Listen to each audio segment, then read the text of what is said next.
Bonjour à tous, moi c'est Mathieu Blanchet, et vous êtes sur une chaîne dédiée à tous ceux qui veulent mieux connaître, entretenir et comprendre leur voiture. Que vous soyez passionné ou simplement curieux, ici vous trouverez des conseils concrets, des explications claires et des astuces pour rouler en toute sérénité. N'oubliez pas de liker la vidéo, de vous abonner et surtout, regardez jusqu'à la fin, chaque minute peut vous éviter bien des galères. 5 heures du matin, Paris n'a pas encore ouvert les yeux, et pourtant une voiture est déjà en train de respirer dans l'ombre. On ne la voit presque pas, mais on l'entend. Un léger soupir hydraulique, comme si la carrosserie montait et descendait d'elle-même, pour se préparer à avaler la ville, puis la portière s'ouvre. Une odeur de cuir chaud, de gasoil froid et de parfum trop cher se mélange. Un mélange délicieusement luxueux et un peu écœurant, comme un salon doré où l'on aurait renversé un espresso sur un dossier administratif. Un chauffeur essuie d'un geste sec une trace sur la baguette chromée. Pas de poussière, pas de défaut, pas de vérité visible. Parce que cette voiture, en France, n'a jamais été qu'une voiture, c'est un masque, une déclaration, un dernier geste de grandeur. Au moment précis où tout le monde commençait à y croire moins. Et là, le contraste qui pique. Au même instant, sur le périphérique, des milliers de phares s'alignent comme des seringues lumineuses. Chacun pressé, chacun stressé, chacun déjà en train d'oublier. La France moderne file, consomme, jette, remplace. Et au milieu de cette époque qui accélère, Citroën décide de faire l'inverse. Créer une berline longue, silencieuse, presque insolente, à qui veut flotter au-dessus du bitume comme si le monde devait encore prendre le temps de se taire pour l'écouter. La C6, si vous êtes là pour comprendre pourquoi cette voiture est devenue un objet de culte en France, vous êtes exactement au bon endroit. Et si vous pensez déjà connaître la fin, un grand modèle, pas un grand succès, gardez cette certitude bien au chaud. L'histoire est plus étrange, plus politique, plus intime, et parfois franchement dérangeante.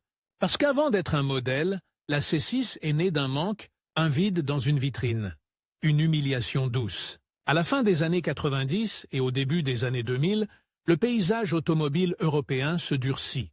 Les routes s'uniformisent, les marques s'alignent et le prestige se codifie. On ne choisit plus une grande berline, on choisit un langage social, une grammaire de pouvoir. L'Allemagne impose ses phrases courtes, nettes, dominantes, lignes tendues, moteur sûr, image d'efficacité. La grande berline devient une cravate. Et si vous n'avez pas la bonne cravate, personne ne vous écoute. Or, Citroën, historiquement, n'a jamais été une cravate. Citroën, c'est le col ouvert, la cigarette allumée, l'idée folle lancée au milieu d'une réunion trop sérieuse. Citroën, c'est la déesse qui arrive comme un ovni et fait passer le reste pour de la préhistoire. C'est cette obsession française, le confort comme acte culturel, la suspension comme philosophie, la voiture comme salon roulant, pas comme arme. Mais cette tradition a été blessée, profondément. Quand la Citroën XM s'éteint au tournant des années 2000, ce n'est pas seulement la fin d'un modèle, c'est la fermeture d'une porte dans l'imaginaire. Pendant des décennies, la France a eu ses paquebots, des autos qui n'avaient pas peur d'être différentes, parfois incomprises, souvent critiquées, mais capables d'incarner quelque chose de national, et soudain, il n'y a plus de vaisseau amiral, plus de silhouette présidentielle, plus de grand Citroën qui dit au monde « Nous, on fait autrement ». À ce moment-là, dans la gamme, il reste des voitures rationnelles, solides, plus consensuelles, très bien pour vivre, pas assez pour régner. Et ça, pour Citroën, c'est un problème existentiel, parce qu'une marque peut survivre sans prestige, mais elle perd son mythe. Et Citroën, sans mythe, devient simplement une entreprise qui vend des objets. Or, Citroën a toujours vendu une promesse, celle d'une route plus douce que la réalité. Sauf que la réalité, justement, devient brutale. Début 2000, l'Europe s'apprête à entrer dans un monde où les coûts comptent plus que les idées. Les groupes se consolident, les plateformes se partagent, les budgets se serrent comme des mâchoires. Le luxe à la française dans l'automobile devient presque une blague cynique. À quoi bon? Les clients premium achètent allemand, et quand une idée devient une blague, elle ne meurt pas tout de suite. Elle pourrit lentement, en silence, jusqu'à ce qu'on n'ose même plus la prononcer. Citroën, à ce moment précis, doit répondre à une question qui fait mal. Est-ce qu'on a encore le droit de rêver à grande échelle? Et c'est là que naît le besoin de la C6, non pas comme simple remplaçante, mais comme réparation symbolique. Imaginez la scène, côté marque. Vous êtes Citroën, vous avez dans votre ADN une suspension hydropneumatique qui fait flotter les voitures, une histoire d'audace, une réputation de confort aristocratique. Et pourtant, dans les parkings des ministères, dans les cortèges officiels, dans les images télévisées, où la République se met en scène, votre silhouette disparaît. Remplacée, comparée, jugée, la voiture devient un décor politique.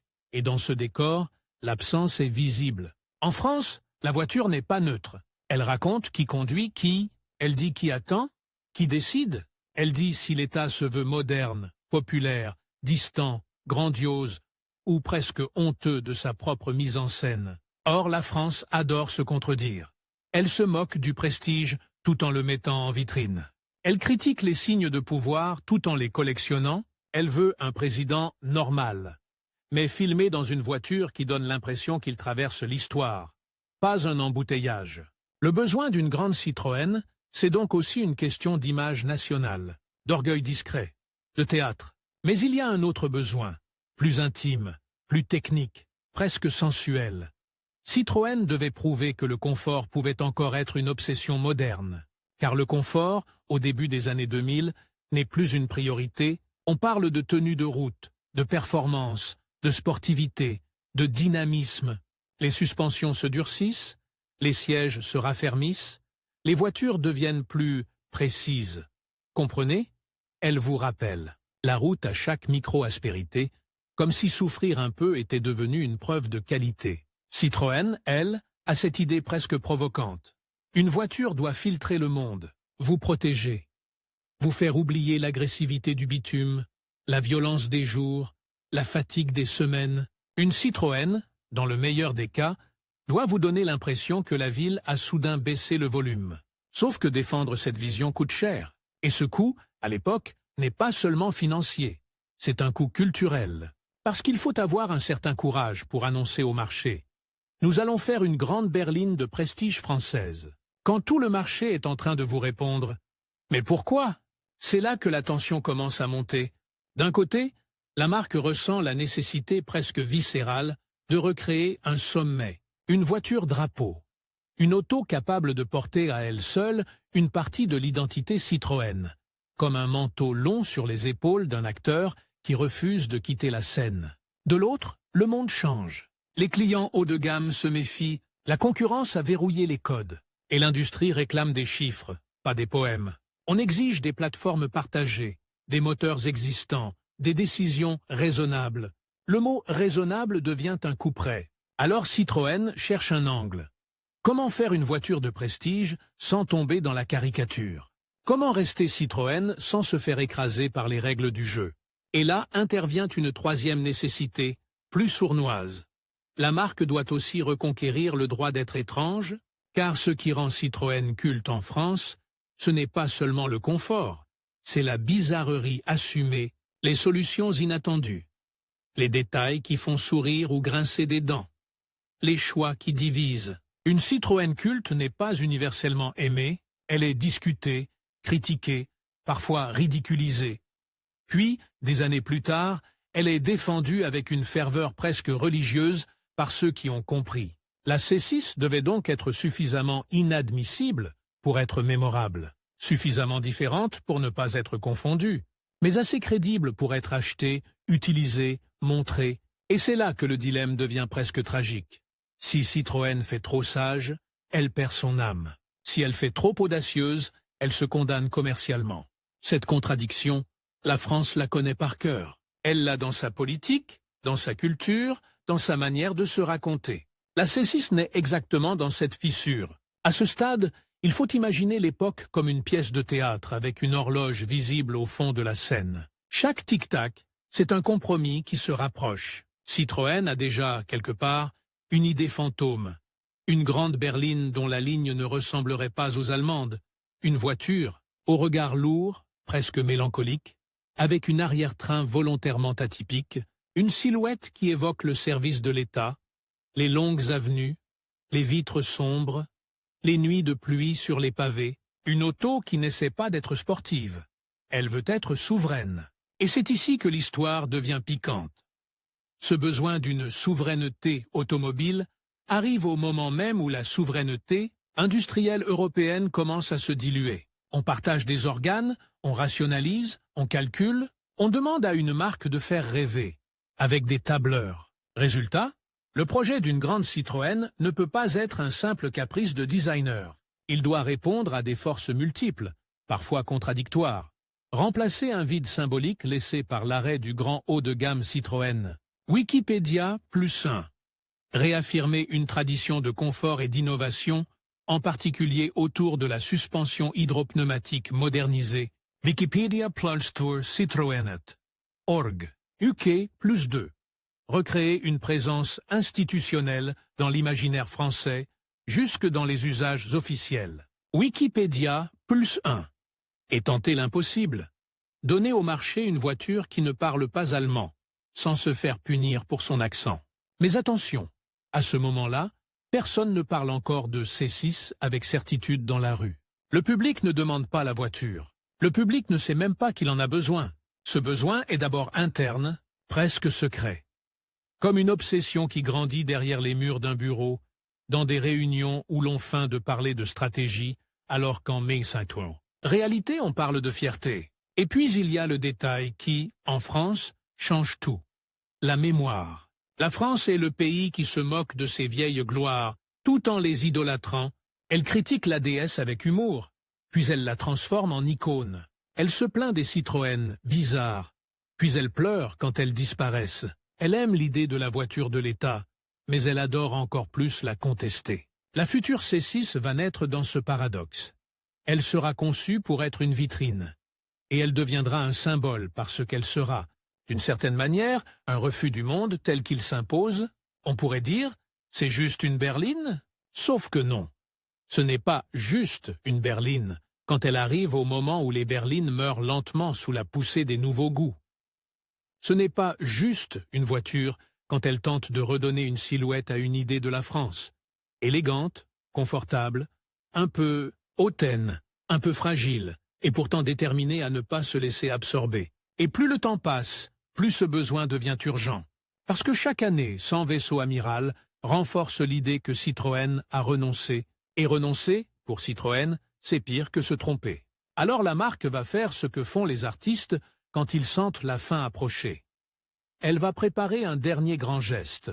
Un geste coûteux, risqué, parfois incohérent, mais chargé d'une intensité rare. Sauf qu'il y a un twist que presque personne ne voit venir à ce moment-là.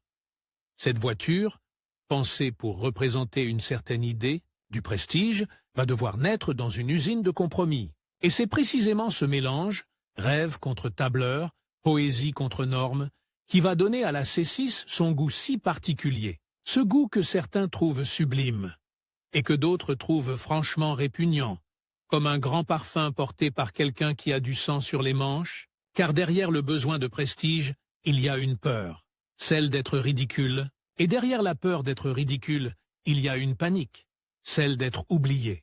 Et quand une marque panique, elle peut devenir brillante ou dangereuse. La C6 est sur le point d'être dessinée, décidée, figée, les lignes vont se durcir. Les ingénieurs vont se battre pour des millimètres de confort. Les financiers vont serrer les dents. Les designers vont négocier avec la réalité comme on négocie avec un juge.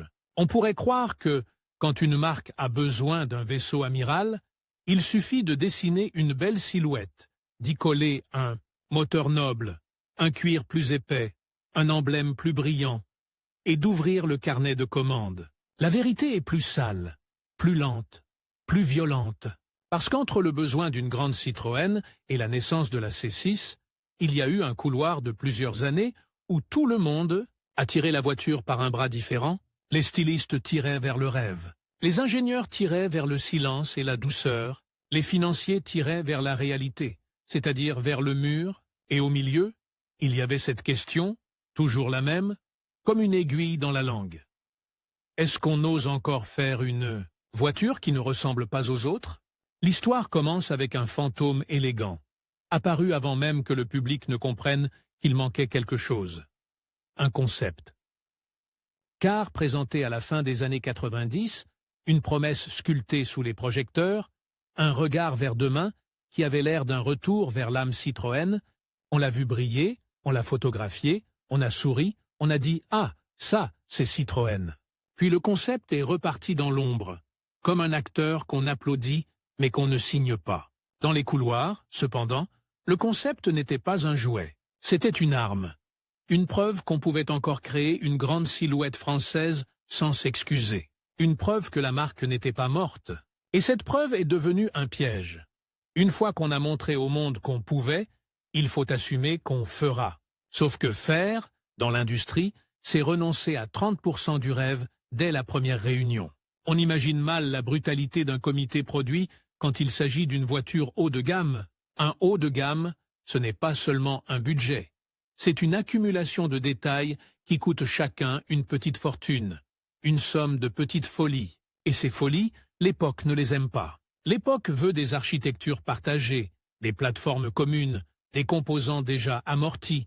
L'époque veut que le prestige soit un habillage, pas une structure. Alors la future C6 s'enferme dans une contradiction. Elle doit incarner l'exception, tout en vivant sur une base rationnelle. Le choix de la plateforme, justement, est le premier compromis qui a le goût amer du métal froid. On décide d'utiliser une architecture existante, partagée, une base solide, mais pas impériale. Cela veut dire une chose très concrète. La voiture devra être grande, sans avoir l'arrogance mécanique d'une propulsion allemande. Elle restera traction. Donc il faudra créer le prestige autrement, par la sensation, par l'atmosphère, par le confort, par l'intelligence. Et là, Citroën retrouve son territoire naturel. Si vous ne pouvez pas gagner au bras de fer, vous gagnez au toucher. Le travail des équipes devient alors une sorte de chirurgie esthétique inversée. Il ne s'agit pas de tendre un visage, mais de l'adoucir, d'enlever les aspérités, de faire disparaître le monde. Le confort devient une obsession technique, une religion d'ingénieur. La suspension, évidemment, est la colonne vertébrale de cette fois. Il faut que la C6 flotte, pas qu'elle roule. Il faut qu'elle donne cette sensation indécente, presque provocante, d'être au-dessus des pavés, comme si la route, au lieu d'imposer sa loi, demandait pardon. Mais moderniser l'hydraulique, la rendre compatible avec une berline du XXIe siècle, ce n'est pas romantique. C'est un combat contre les fuites, les tolérances, les capteurs, les exigences de fiabilité, les contraintes de coût. Dans un atelier, l'odeur d'huile et de plastique chaud remplace vite la poésie. On parle de pression, de valves, de calibration. On teste des amortissements sur des routes qui ressemblent à des planches à clous. On fait passer la voiture sur des nids de poules, comme on enverrait un boxeur encaisser des crochets pour voir s'il tient. Et pendant ce temps, un autre combat se prépare, la silhouette. La C6 ne peut pas être juste une grande berline, elle doit être reconnaissable à distance, de nuit, sous la pluie, à travers une vitre fumée. Citroën sait que si la ligne est neutre, tout s'effondre. Le projet perd sa raison d'être. Il faut donc une signature, quelque chose qui divise. La décision la plus audacieuse, la plus typiquement Citroën, c'est ce profil de fastback. Cette façon de dessiner une berline qui ne se comporte pas comme une berline. Et surtout, cette vitre arrière concave, un clin d'œil assumé à une autre Citroën culte, une de ces références que la France garde dans un tiroir de mémoire. Cette vitre n'est pas un caprice gratuit. Elle dit « nous venons de quelque part ». Elle dit « nous savons qui nous sommes ». Mais elle a un effet secondaire. Elle rend la voiture bizarre, immédiatement. Elle casse la lecture habituelle. Certains y voient un geste de génie, d'autres une faute de goût. Et c'est exactement ce que Citroën cherche, même si personne ne l'avoue officiellement.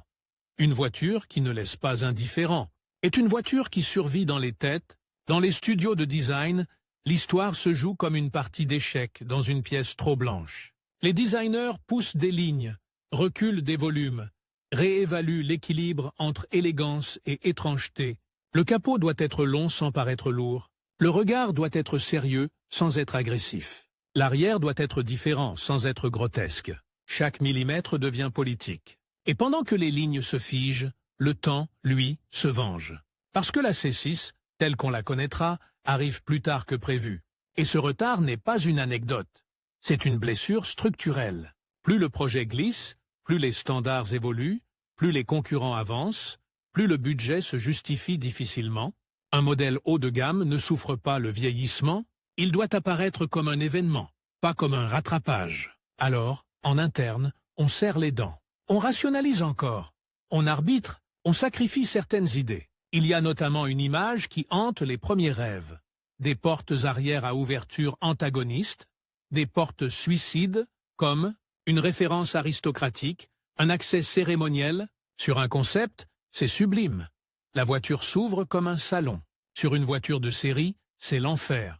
Contraintes de sécurité, coûts, complexité, homologation.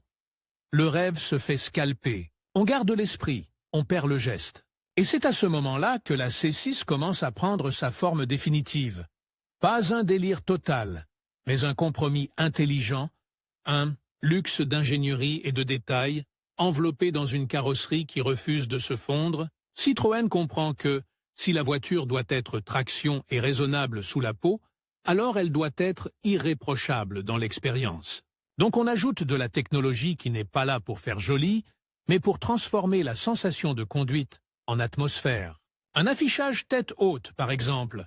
Pas un gadget pour frimer, mais une façon de garder le regard au loin, de conduire comme si vous étiez déjà dans une autre dimension, plus calme, plus stable. Un système d'alerte de franchissement involontaire de ligne. La voiture vous avertit, si vous dérivez, comme une main posée sur l'épaule, comme un murmure qui dit « reste là ». Des projecteurs directionnels qui suivent la route. La lumière se plie à votre trajectoire et vous avez l'impression que la nuit coopère. Et puis, il y a ce détail qui résume tout. Un aileron arrière escamotable, discret, presque absurde sur une grande berline de confort. Pourquoi ? Parce que Citroën veut prouver qu'une voiture douce peut aussi être stable, qu'elle peut flotter sans être molle, qu'elle peut être un salon, mais un salon qui tient à haute vitesse, sur autoroute, sous la pluie. C'est comme mettre un couteau parfaitement aiguisé dans une cuisine de palace. La douceur n'exclut pas la précision. La création de la C6 devient donc une accumulation de petites scènes où l'on sent la tension monter. Les ingénieurs veulent une suspension souveraine, mais on leur demande de la rendre fiable, industrialisable, acceptable. Les designers veulent une étrangeté noble, mais on leur demande de ne pas effrayer le client qui hésite entre trois allemandes. Les responsables produits veulent une dotation riche, mais on leur rappelle que chaque bouton, chaque capteur, chaque morceau de cuir, c'est un chiffre dans un tableau qui ne pardonne pas.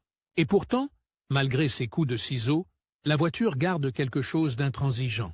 Comme si, à force de renoncer à certains rêves, on avait décidé de se battre pour ceux qui restaient. Le lieu de naissance, lui aussi, porte un symbolisme presque ironique. La production se fait à Rennes, dans une usine habituée à Poitouas-Essam. Fabriquer du sérieux, du concret, du volume. Une grande Citroën de prestige qui naît là-bas, loin des fantasmes parisiens. C'est comme si on fabriquait un smoking dans un atelier d'uniforme. Ça peut donner quelque chose de magnifique, ou quelque chose d'un peu triste, un luxe qui sent encore la colle industrielle. Les premiers exemplaires sont des prototypes qui n'ont pas le droit à l'erreur. On les fait rouler dans toutes les conditions. On les torture pour qu'ils paraissent invincibles. Et c'est là que le développement devient presque une histoire de corps. On écoute les bruits parasites comme on écouterait un cœur. On cherche la vibration qui trahit, on traque la fuite.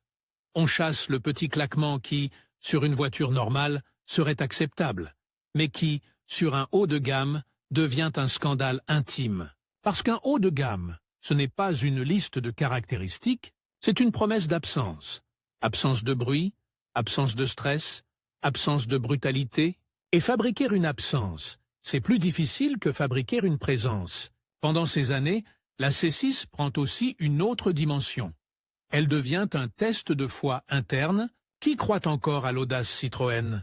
Qui est prêt à défendre un projet qui ne peut pas être rentable au sens banal du terme, mais qui peut être rentable en prestige, en image, en héritage.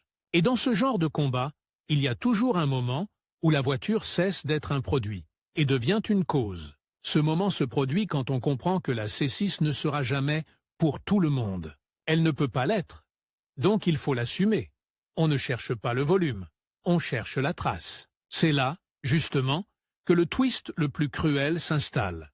Plus Citroën travaille à rendre la C6 parfaite dans son rôle de grande berline française, plus le monde extérieur se détourne des grandes berlines françaises. Au même moment, les goûts changent. Les clients commencent à regarder ailleurs.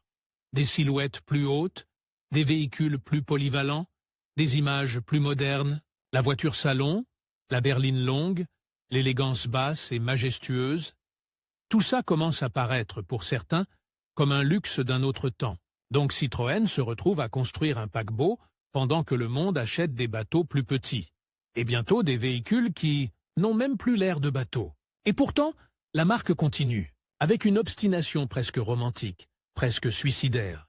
Comme un peintre qui termine sa toile, même si la galerie a déjà changé de style. Quand la C6 est enfin prête, quand ses lignes se fixent, quand ses systèmes sont intégrés, quand la suspension respire correctement, à quand la technologie cesse d'être un prototype et devient une réalité. Ce n'est pas une simple sortie de produit, c'est une naissance tardive, lourde de sens, un objet qui arrive avec une sorte d'aura tragique, celle d'un chef-d'œuvre possible, dans une époque qui n'en veut plus vraiment. Et c'est précisément cette aura qui fera sa légende, parce qu'une voiture parfaitement adaptée à son époque se vend, une voiture légèrement en décalage avec son époque devient, parfois, culte.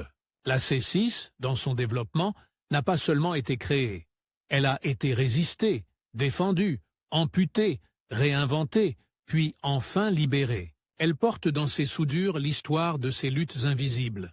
Le rêve qu'on protège, la réalité qu'on négocie, et cette obstination française à faire du confort une forme d'art. La prochaine étape, c'est la plus dangereuse, la rencontre avec le public, le regard du marché, les jugements rapides, les moqueries, les coups bas, les premiers propriétaires qui vont l'aimer comme on aime un animal rare, ou la détester comme on déteste une promesse qui n'a pas tenu exactement la forme attendue. Et là, vous allez voir, c'est encore plus savoureux et plus cruel, parce que la C6 va être applaudie pour ce que personne n'achète, et ignorée pour ce que tout le monde prétend chercher. Ils l'ont enfin sortie à la lumière, et pendant une fraction de seconde, on a cru que le monde allait s'arrêter, juste pour regarder. La Citroën C6 arrive comme un objet qui ne devrait plus exister. Une grande berline française, longue, basse, silencieuse, avec une présence presque théâtrale. Elle ne cligne pas des yeux, elle ne cherche pas à séduire tout le monde. Elle se tient droite, comme si elle avait appris à encaisser les rires avant même qu'ils n'arrivent. Et les rires arrivent vite, parce que le marché, lui, ne fonctionne pas à l'émotion, il fonctionne au réflexe. Le réflexe, à l'époque, c'est Premium San Allemagne. Audi, BMW, Mercedes parlent une langue que le client connaît déjà. La C6, elle, parle français. Et pas le français touristique, non. Le français littéraire, avec des phrases longues, du sous-texte, de l'ironie, une sensualité un peu trouble. Et quand vous mettez un roman au milieu d'un rayon de mode d'emploi, certains applaudissent, d'autres reposent l'objet en grimaçant, comme si ça les mettait mal à l'aise. La première réception est donc double. Et c'est là que le destin de la C6 se scelle. Elle va être aimée intensément par ceux qui comprennent et ignorée froidement par ceux qui achètent, comme tout le monde. Dans la presse automobile, les réactions ressemblent à des regards en biais. On reconnaît le confort, l'ambiance, la différence. On souligne la suspension qui avale la route comme une gorge avale un mensonge. On parle du silence à bord, de la sensation de cocon, de la manière dont la voiture semble arrondir les angles du monde. Mais on ajoute, presque systématiquement, une phrase de prudence. Dommage que, cependant, malgré, parce qu'une grande berline, ce n'est pas seulement ce qu'elle est, c'est ce qu'elle représente, et la C6 représente un pari, celui de la France qui refuse de se taire. La France qui dit encore « Nous savons faire du haut de gamme, mais à notre manière ». Sauf que le consommateur, lui, a peur de payer cher une manière Il y a un détail cruel dans la vie d'une voiture premium.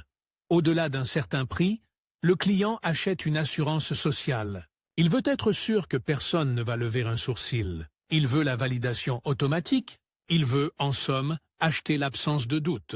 La C6, elle, vend l'inverse. Elle vend du doute, du débat, de la conversation. Vous arrivez à un dîner en C6, on ne dit pas « Ah oui, normal », on dit « Tiens, pourquoi celle-là » Et cette question, certains la veulent. D'autres la fuient. C'est là que le marché tranche. Les chiffres, très vite, racontent une histoire glacée. La C6 ne deviendra pas un best-seller. Elle ne prend pas d'assaut les flottes d'entreprises comme une allemande.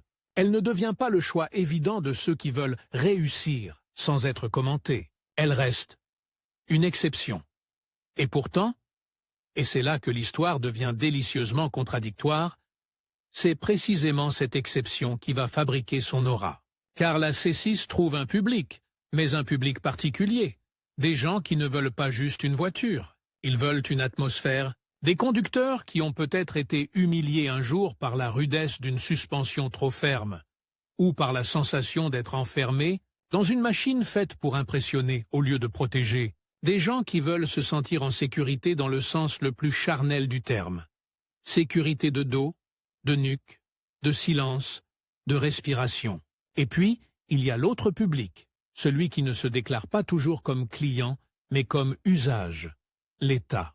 La C6 devient une voiture de cortège, d'images officielles, de présidence, de ministère. Et là, elle prend une dimension presque mythologique. Parce qu'en France, ce qui passe à la télévision n'est jamais seulement un objet. C'est un symbole que le pays se raconte à lui-même. Le peuple voit le véhicule, voit les vitres, devine les corps à l'intérieur, imagine les conversations, les décisions, les secrets. Et la C6, dans ce rôle, est parfaite. Elle a ce mélange étrange de sobriété et de singularité. Elle n'a pas l'agressivité ostentatoire d'une limousine qui crie « pouvoir ». Elle a une autorité plus feutrée, une autorité française, élégante, un peu mélancolique, presque littéraire. Comme si, même en cortège, elle portait un petit regret dans le regard. Mais voici le twist. Cette adoption institutionnelle lui donne une visibilité énorme, sans lui donner forcément des ventes. Elle devient célèbre comme décor national, tout en restant rare sur la route, et cette rareté, au lieu de la tuer, commence à la transformer. Parce qu'une voiture qu'on voit peu devient un animal. Elle se repère, elle se murmure. Vous la croisez sur l'autoroute, et vous ne dites pas « une berline », vous dites « une C6 ». Vous vous retournez, et vous ressentez, parfois, une petite pointe de satisfaction bizarre, celle d'avoir aperçu quelque chose qui n'est pas fabriqué pour vous plaire, mais qui existe quand même. La C6 se met alors à vivre une vie parallèle. Pas dans les volumes, mais dans les histoires. Histoires de chauffeurs. D'abord, parce que la C6, plus que beaucoup d'autres, est une voiture de chauffeur. Et un chauffeur, c'est un juge impitoyable. Il sait ce qui fatigue, ce qui irrite, ce qui apaise. Dans ce monde-là, on s'en fiche des discours marketing. On se fiche des badges. Ce qui compte, c'est « est-ce que la voiture vous détruit le dos après 10 heures? Est-ce qu'elle vous stresse en ville? Est-ce qu'elle vous donne envie d'accélérer pour en finir? Ou envie de rouler pour respirer ?» Et la C6, la marque des points, elle est douce, elle protège, elle fatigue moins. Elle donne l'impression que la route a été recouverte d'un tissu épais, et quand on transporte des gens importants, du courrier sensible, des invités étrangers, on comprend vite une chose. Le confort, nasse, et pas un luxe, c'est un outil de contrôle. Un passager calme est un passager gérable. Un passager détendu est un passager qui parle mieux, qui écoute mieux, qui décide mieux. C'est une vérité un peu cynique. Et c'est exactement le genre de vérité qui rend la C6 à la fois fascinante et légèrement répugnante. Cette voiture sert à rendre le pouvoir plus confortable. On peut admirer la technique et sentir une gêne en même temps. Dans les usages privés, ensuite, la C6 devient l'auto de ceux qui aiment l'élégance sans costume. Des médecins, des notaires, des architectes, des passionnés de Citroën, des gens qui ont grandi avec l'idée que la voiture française peut être noble. Certains l'achètent neuve, oui, mais beaucoup la découvrent autrement. En occasion, plus tard, quand le marché l'a dévalorisée, et là, une mécanique psychologique se déclenche, imparable. Quand une voiture de prestige devient accessible, elle change de statut. Elle quitte le monde du choix rationnel pour entrer dans celui de l'amour irrationnel. C'est à ce moment-là que la C6 commence à devenir culte pour de vrai. Parce qu'un objet culte, ce n'est pas un objet parfait. C'est un objet qui vous choisit autant que vous le choisissez, un objet qui demande une forme de loyauté, un objet qui a des qualités si singulières que vous acceptez ses défauts comme on accepte les défauts d'une personne qu'on aime. Non pas malgré eux, mais parfois à cause d'eux. Et des défauts, elle en a. Ou plutôt, des exigences. La C6, ce n'est pas la voiture qu'on achète sans s'informer. Elle a une technologie sophistiquée, des systèmes spécifiques, une suspension qui demande une compréhension, un entretien sérieux. Ce n'est pas une machine qui supporte l'indifférence. Elle supporte la compétence, la passion, ou au minimum le respect. Sinon, elle vous le rend. Il y a des propriétaires qui racontent une expérience presque amoureuse au début. Le silence, la douceur, l'impression d'être dans un film, et puis un jour, un voyant, une panne, une facture, et l'amour devient un test. Certains abandonnent, d'autres s'attachent en encore plus. Et c'est ce tri-là, cette sélection naturelle, qui fabrique une communauté discrète, mais intense. Forums, rencontres, discussions, pièces, astuces. La C6 devient un sujet de conversation, pas un simple moyen de transport. On parle d'elle comme on parlerait d'une œuvre incomprise. Tu sais, elle était en avance. Tu sais, c'est la dernière vraie. Tu sais, elle flotte comme aucune autre. Et en même temps, le marché continue de lui mettre des claques. Les entreprises, les flottes, les cadres supérieurs, beaucoup restent fidèles aux allemandes, parce que c'est plus simple, plus prévisible, plus rassurant pour la revente. La C6 souffre d'une image de risque, et dans le premium, le risque est l'ennemi. Citroën tente de défendre sa grande berline, de la rendre plus visible, de la doter, de l'équiper, de lui offrir des motorisations capables de séduire les gros rouleurs, les autoroutiers, les gens qui vivent dans la vitesse calme. Mais l'époque n'aide pas. Le marché se durcit. Les normes se resserrent. Les goûts migrent. Et la C6 se retrouve dans une situation presque cruelle. Elle devient une voiture qu'on respecte plus qu'on ne l'achète. C'est le genre de respect qui ne paie pas les usines. Et pourtant, sur la route, dans la vraie vie, la C6 gagne une réputation particulière. Celle d'être une machine à kilomètres. Une voiture qui aime l'autoroute, la longue distance, la pluie, la nuit, la France des trajets. Elle a ce talent rare. Plus vous roulez, plus elle devient cohérente. Comme si elle avait été conçue non pour les essais-presse, mais pour les vies longues. Et là, il y a une autre bascule. La C6 devient la dernière grande Citroën hydropneumatique. La dernière grande berline française qui assume cette philosophie du tapis volant, la dernière a porté une certaine arrogance de confort, une certaine folie d'ingénieur, un certain romantisme industriel. Le dernier vaisseau amiral qui ressemble à un vaisseau, pas à un produit. Le mot « dernière » est un accélérateur de culte parce qu'il transforme une voiture en relique avant même qu'elle ait disparu. La C6 commence alors à être regardée autrement, même par ceux qui ne l'aimaient pas.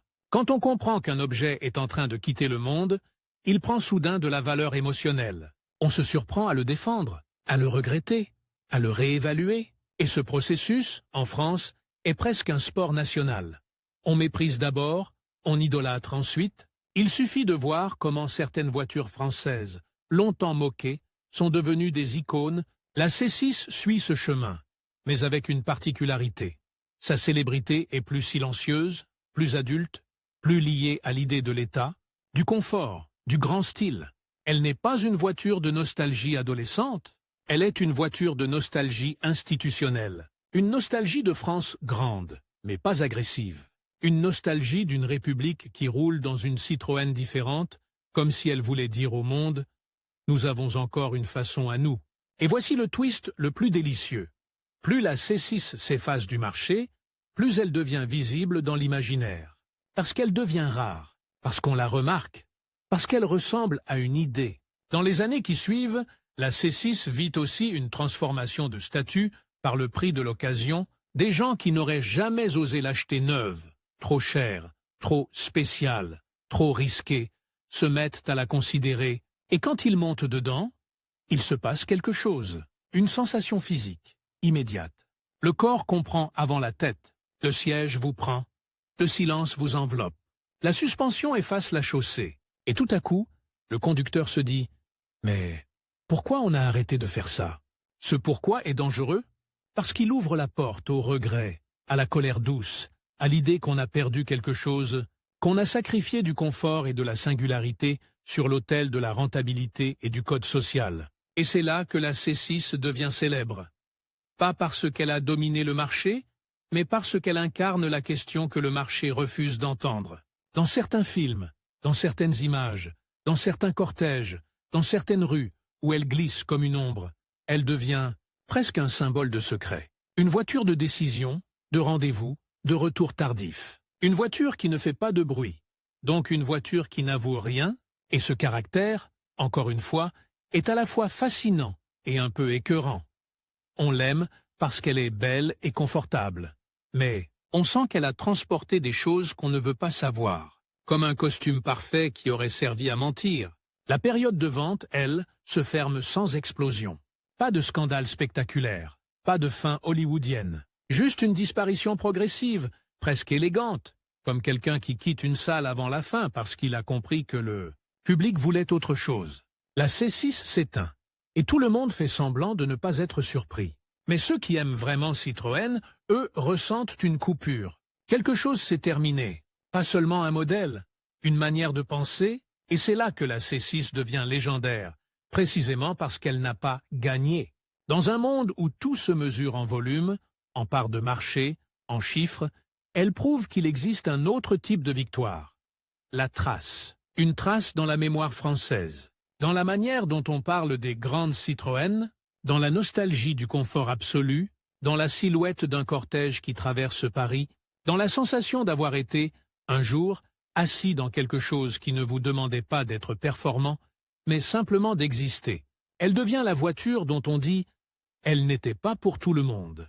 Et, dans la bouche des Français, cette phrase sonne souvent comme un compliment suprême, parce que ce qui est pour tout le monde est vite oublié. Ce qui est pas pour tout le monde devient une histoire. Et l'histoire de la C6, à ce stade, n'est pas terminée. Parce que son héritage, ses conséquences, son influence silencieuse et ce qu'elle a laissé derrière elle, c'est là que ça devient vraiment intéressant. Là que le dernier twist arrive. Car la C6 n'a pas seulement été un chant du cygne, elle a été un laboratoire, une dernière démonstration, et même, d'une certaine manière, une menace, la preuve qu'on aurait pu continuer, mais qu'on ne l'a pas fait. Quand une voiture disparaît du catalogue, il y a deux façons de mourir. La première, c'est la mort ordinaire. On la remplace, on l'oublie, on la dilue dans un flux de nouveautés, les pièces deviennent rares, les souvenirs s'effacent, et l'objet finit comme une image floue dans un coin d'album. La seconde, c'est la mort qui insiste, celle d'un modèle qui, une fois arrêté, commence au contraire à vivre plus fort, parce qu'il laisse un vide précis, un vide qu'aucune nouveauté ne remplit vraiment, un vide qu'on ressent dans le corps, comme quand on a connu un certain silence, puis qu'on ne le retrouve plus jamais. La C6 a choisi, malgré elle, la seconde mort, ou plutôt, c'est la France qui la lui a imposée. Car le dernier paradoxe, le plus cruel et le plus beau, c'est celui-ci. La C6 n'a jamais été un triomphe commercial, mais elle a été un triomphe de mémoire. Et la mémoire, dans l'automobile, vaut parfois plus que les chiffres. La mémoire fait les mythes, la mémoire transforme un échec en objet culte. La mémoire fait que, 15 ans plus tard, un homme se retourne dans la rue et dit à son fils « Regarde, ça c'était une vraie Citroën ». Et quand on parle d'héritage, on ne parle pas seulement d'une ligne ou d'un logo. On parle de ce qu'un objet a changé dans la façon de penser, dans la façon de sentir, dans la manière dont une marque se regarde dans un miroir. La C6 a laissé 4 traces principales, 4 empreintes qui, chacune, ressemblent à une preuve. La première, c'est la preuve que le confort n'est pas une faiblesse. Le confort, dans les discours modernes, est souvent réduit à une mollesse, à une indulgence, à un luxe passif. Or, la C6 a rappelé quelque chose de profondément français. Le confort peut être une performance de filtrage, de maîtrise, de stabilité, une performance psychologique. Dans la C6, le confort n'est pas juste agréable, il devient une manière de conduire l'esprit. Le cerveau se calme parce que le corps est apaisé. Le corps se détend parce que la route est effacée. Et quand la route est effacée, la fatigue mentale recule. Voilà une vérité que beaucoup de voitures modernes, trop tendues, trop nerveuses, trop sportives, ont oubliée. Il y a une image qui résume ça. Sur autoroute, de nuit, sous une pluie fine, la plupart des voitures vous font sentir la pluie. Dans la C6, vous sentez surtout que la pluie n'a pas réussi à entrer, comme si l'extérieur tapait à la vitre et que l'intérieur répondait « non merci ». Ce sentiment, cette séparation, est une technologie invisible. C'est une sophistication qui ne se montre pas sur une fiche technique, mais qui transforme la vie. Cet héritage-là a une conséquence. Après la C6, beaucoup de passionnés ont commencé à utiliser un nouveau vocabulaire pour parler des voitures. Ils parlent de bulles, de tapis volants, de paquebots. Ce ne sont pas des mots de performance, ce sont des mots d'abri, et un abri, quand le monde devient plus agressif, prend une valeur immense. La deuxième trace, c'est la preuve qu'une grande voiture peut être une œuvre d'identité, pas un simple produit. La C6 a démontré qu'on pouvait encore dessiner une berline qui ne copie pas les codes dominants. Elle n'a pas inventé l'idée. Citroën l'avait fait bien avant, mais elle l'a réaffirmé dans un contexte hostile. Son arrière concave, sa posture, sa manière d'être longue sans être agressive, son visage sérieux, presque grave, tout cela a créé une signature. Et cette signature a influencé quelque chose de subtil. Elle a redonné aux designers français l'audace de penser différence, comme valeur en soi, pas comme erreur à corriger. Même quand l'industrie impose des plateformes partagées et des coûts compressés, la C6 a prouvé qu'une silhouette peut encore porter un récit. C'est l'une des raisons pour lesquelles elle est devenue culte. Pas parce qu'elle est universellement belle, mais parce qu'elle est reconnaissable. Et la reconnaissabilité, dans un monde d'objets interchangeables, est un acte de résistance. La troisième trace, plus amère, c'est la preuve que certaines technologies, si elles ne sont pas défendues, deviennent des espèces disparues. La C6 fait partie des dernières grandes Citroën à incarner une philosophie hydraulique, qui a longtemps défini la marque.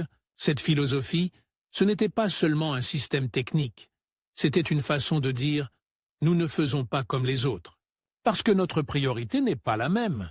Quand cette philosophie s'éteint, ce n'est pas uniquement la fin d'une suspension, c'est la fin d'un langage. Et quand un langage disparaît, on perd des nuances d'expérience qu'on ne sait même plus décrire. Ce qui est fascinant, c'est que la disparition a rendu le langage plus précieux. Les propriétaires, les passionnés, les curieux se sont mis à parler de l'hydraulique comme d'une chose presque vivante. Ils disent que la voiture respire, qu'elle se lève, qu'elle se pose. Ils parlent de sensation, pas de réglage. C'est là que la C6 devient un témoin. Elle montre ce qu'une époque a été capable d'oser. Et elle montre aussi ce que l'époque suivante a choisi d'abandonner. Et voilà le twist qui fait mal. Une partie de l'industrie n'a pas abandonné cette idée parce qu'elle était mauvaise. Elle l'a abandonnée parce qu'elle était difficile, coûteuse, spécifique, et donc fragile dans une logique de standardisation. La C6 est une preuve que l'exception coûte cher, et que souvent, on préfère acheter la facilité plutôt que la singularité. La quatrième trace, c'est la plus ironique. La C6 a changé de statut après sa mort, et ce changement a rejailli sur toute la culture automobile française. Au moment de sa vente, la C6 était regardée avec prudence. Après sa disparition, elle est devenue une référence. Elle est passée du statut berline de luxe un peu étrange au statut dernier grand geste, et ce basculement a créé un phénomène presque chimique sur le marché de l'occasion. Des gens qui n'auraient jamais osé la posséder. Neuves se sont mis à la désirer, non seulement parce que le prix la rendait accessible, mais parce que l'objet avait gagné ce parfum si particulier de ce qui ne reviendra plus. On dit souvent qu'une voiture se déprécie. La C6, elle, s'est remythifiée. Elle a perdu de la valeur financière, mais elle a gagné une valeur narrative. Et la valeur narrative, c'est ce qui fabrique les cultes, c'est ce qui fait qu'une voiture devient une histoire qu'on se transmet. Dans cette transmission, il y a quelque chose de très français. La nostalgie n'est pas seulement douce, elle est critique. Elle dit « Avant, on osait ». Elle dit « Avant, on faisait passer le confort avant l'image ». Elle dit « Avant, la France avait une grande berline qui n'essayait pas d'être allemande ». Et derrière ces phrases, il y a une frustration, une colère calme, une sensation d'avoir perdu un morceau d'identité. C'est pour ça que la C6 est si souvent décrite comme la dernière vraie. Pas la dernière voiture, bien sûr, mais la dernière d'une lignée mentale. Et voici le point le plus intéressant pour l'industrie. L'héritage de la C6 n'est pas seulement dans ce qu'elle a donné, mais dans ce qu'elle a empêché. Oui, empêché. Parce que, en montrant qu'une grande berline française pouvait encore exister, mais qu'elle ne pouvait pas gagner comme les autres, la C6 a refroidi des ambitions, elle a servi d'argument dans des salles de réunion. Regardez ce qui arrive quand on tente le haut de gamme à notre manière. Et cet argument a probablement pesé sur des décisions futures. Moins d'audace, plus de rationalité, plus de produits globaux. Ainsi, l'héritage de la C6 est aussi un avertissement sombre. L'originalité ne suffit pas. Le marché n'est pas un jury d'art. Et le prestige est un code cruel. Mais ce serait trop simple de s'arrêter là. Comme si la C6 n'avait été qu'un splendide sacrifice. Car la C6 a aussi injecté dans la culture automobile une idée qui revient aujourd'hui sous d'autres formes. La quête d'apaisement. Dans un monde où la vitesse n'est plus un fantasme mais une fatigue, où l'hyperconnexion rend tout nerveux, où la ville attaque les sens, l'idée d'une voiture refuge retrouve du sens. Même si les technologies changent, même si les motorisations basculent, même si les silhouettes se transforment, la question que la C6 posée demeure. Est-ce qu'une voiture doit vous exciter ou vous protéger? La C6 était une réponse radicale. Protéger, elle le faisait par la suspension, par le silence, par l'ambiance, par la posture, et en cela, elle était presque en avance sur un futur paradoxal. Un futur où beaucoup cherchent moins l'adrénaline que la sérénité, moins la démonstration que le calme. On pourrait dire que la C6 a été une voiture du passé, mais c'est plus subtil. Elle était une voiture hors du temps parce qu'elle défendait un besoin humain constant, que la mode oublie puis redécouvre. Et c'est là qu'on comprend pourquoi elle est culte en France. Parce que le culte, chez nous, ne naît pas seulement de la réussite. Il naît du panache, de la tentative, de l'élégance face à l'incompréhension. La C6, c'est la France qui fait un grand geste au moment où elle doute, la France qui refuse de se simplifier complètement, la France qui construit un salon roulant, pendant que le monde préfère des objets plus rentables, plus neutres, plus faciles à revendre. Et dans cette obstination, il y a quelque chose de noble, et quelque chose d'un peu répugnant aussi, comme tout ce qui touche au prestige. Parce qu'on ne peut pas parler de C6 sans parler de pouvoir. Cortège, vitres fumées, décisions invisibles. La voiture est douce, mais son usage symbolique peut être dur. Elle est confortable, mais elle transporte des corps qui, parfois, décident pour d'autres. On la contemple et on ressent ce mélange, admiration pour l'ingénierie, plaisir de l'objet rare, gêne face à ce qu'il représente. C'est exactement ce mélange qui la rend intéressante à écouter et à filmer. Si vous faites un plan serré sur la vitre arrière concave, vous filmez une citation. Si vous filmez la voiture qui s'élève légèrement au démarrage, vous filmez une respiration. Si vous filmez la C6 dans une rue parisienne mouillée, avec les réverbères qui glissent sur sa carrosserie, vous filmez un fantôme de la République. Et si vous filmez une C6 aujourd'hui, vous filmez aussi un avertissement. Ce genre de voiture ne revient pas par hasard. Il faut une époque qui accepte d'y croire. Il faut une industrie qui accepte d'assumer une singularité coûteuse. Il faut une marque qui préfère la trace au volume. La C6 a laissé une trace. Elle a aussi laissé une question ouverte. Parce qu'au fond, ce n'est pas seulement l'histoire d'un modèle, c'est l'histoire d'une idée. Celle que la voiture peut être une expérience culturelle, pas juste un moyen. Et maintenant, quand quelqu'un dit Citroën C6, il ne pense pas seulement à 2005-2012. Il pense à une lignée. Il pense à ce que Citroën avait de différent. Il pense à un certain goût français. Le confort comme luxe moral, l'audace comme politesse, la bizarrerie comme signature. Et peut-être que c'est ça, le dernier twist. La C6 n'a pas gagné le marché, mais elle a gagné le droit d'être regrettée. Et dans une culture comme la nôtre, être regretté, c'est parfois une forme de victoire plus durable que d'être vendu